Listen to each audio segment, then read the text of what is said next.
안녕하세요.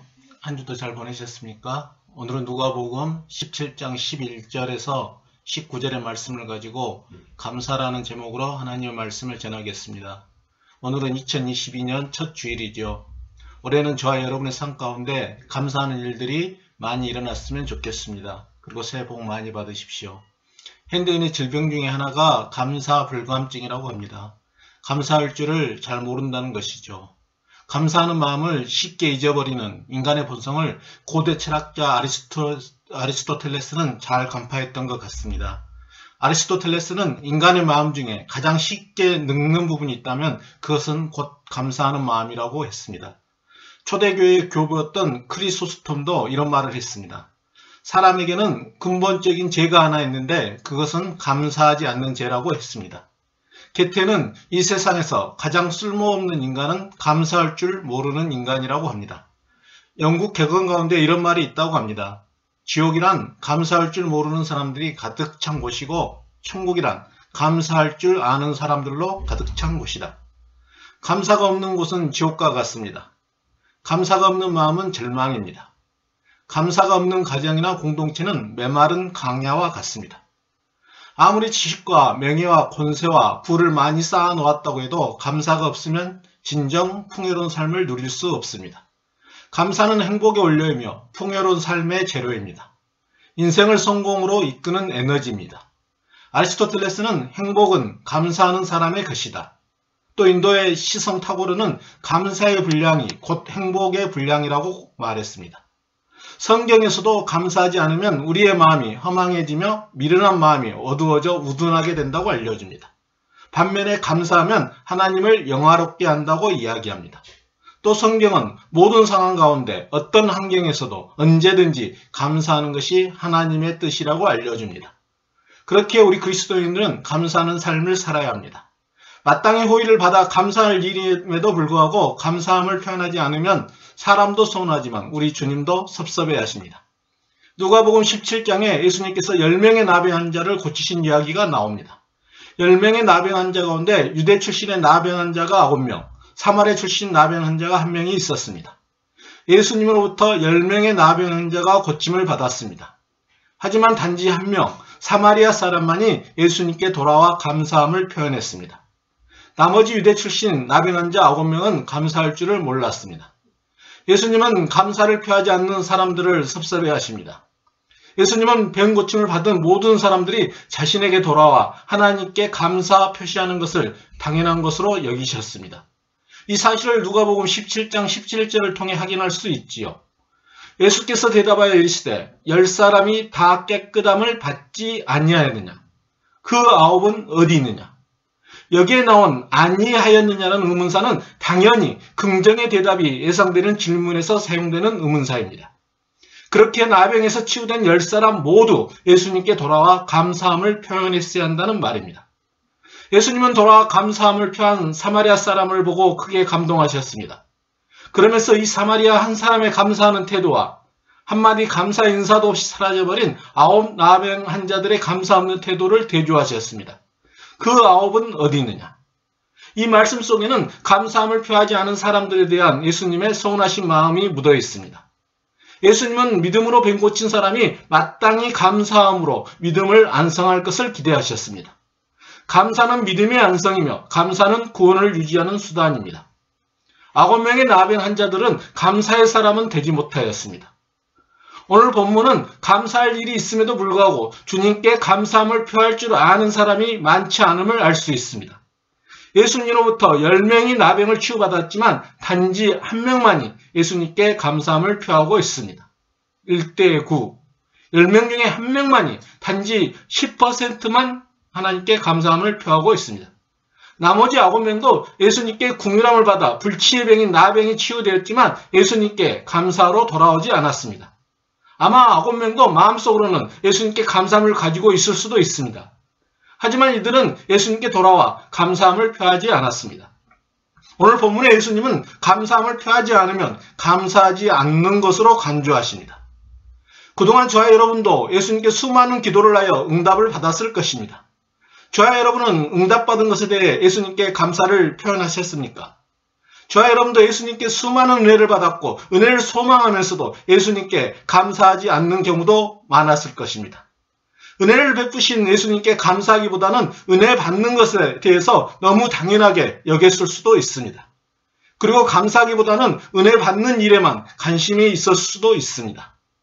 앞으로 저와 여러분은 주님으로부터 받은 은혜에 감사를 표현할 수 있었으면 좋겠습니다. 감사하는 사람이 되기 위해서는 감사거리를 발견하는 것이 중요합니다. 감사거리가 충분히 있어도 발견하지 못하면 감사하기보다는 오히려 불평하기 쉽습니다.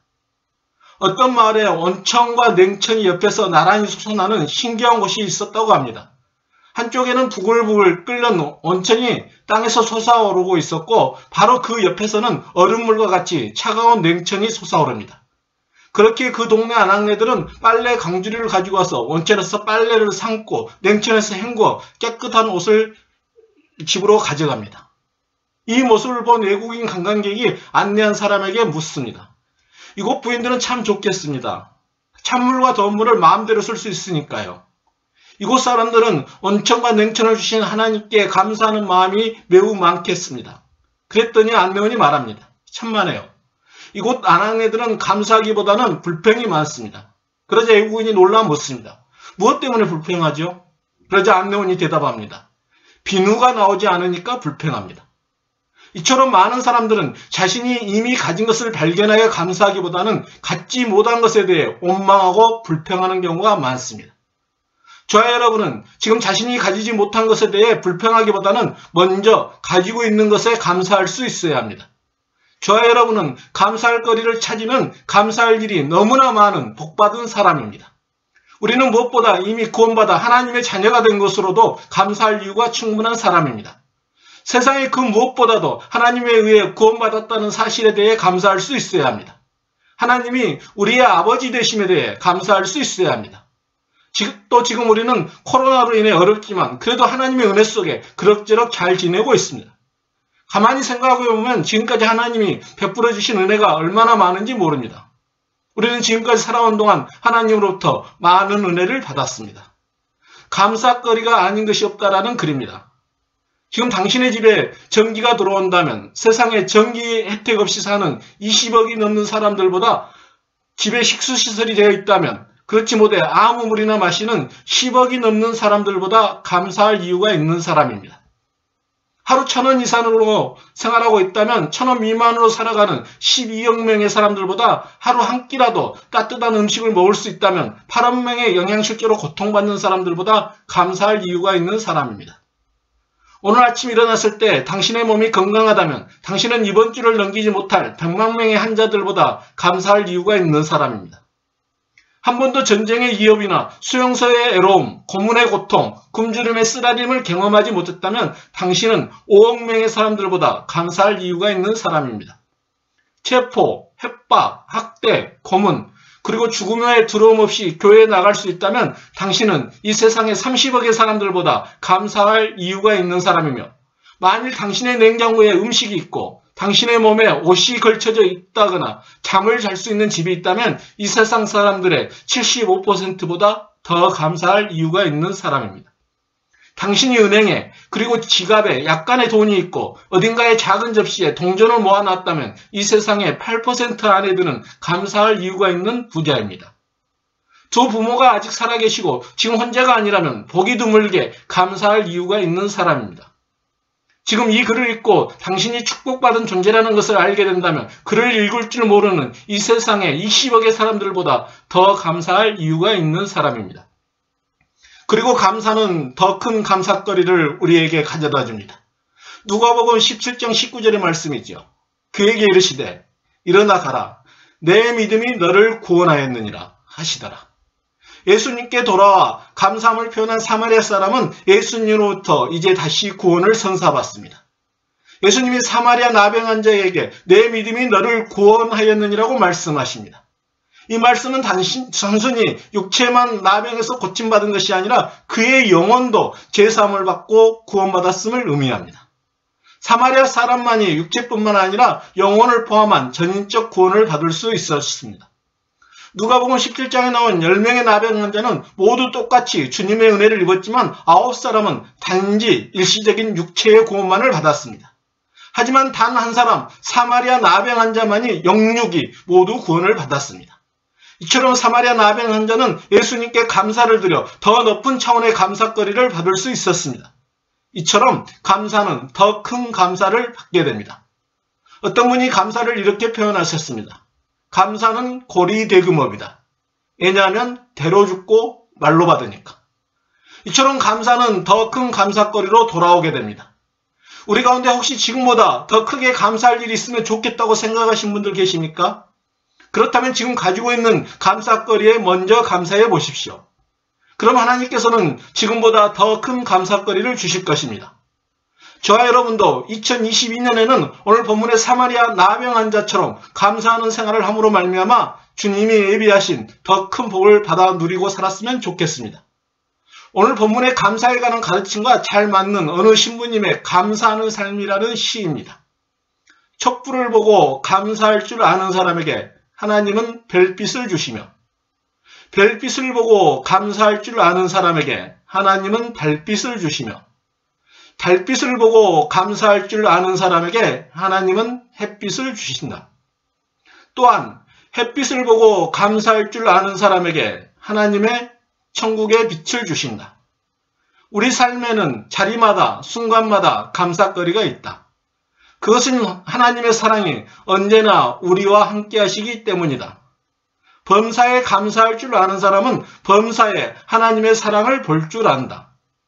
한편 감사할 줄 모르는 사람은 언제나 인생의 어두운 면, 부정적인 면만을 보게 된다.